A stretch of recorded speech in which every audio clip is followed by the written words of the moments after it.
Hello everyone and welcome to this video. Today guys I will show you how to activate your prepaid card.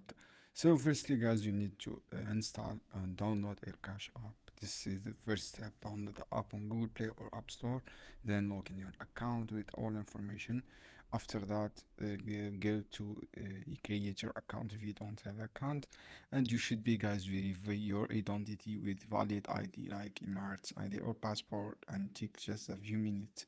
So guys, after that, when you open the app, go to card, this option, go to the card, and you will see option to activate your card from here, this app card, and then card icons, choose card icon, and after that select activation purchased card, scan the QR code on the back, and after that you air cash mastercard the app link it, and then you link it your card with the app, sync your balance for spending.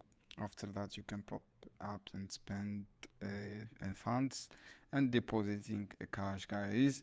It's just you can buy air cash from Amazon guys. You can buy the card to activate your card easily. This is how you can do guys. I hope, and you can activate through RTN guys to get cash.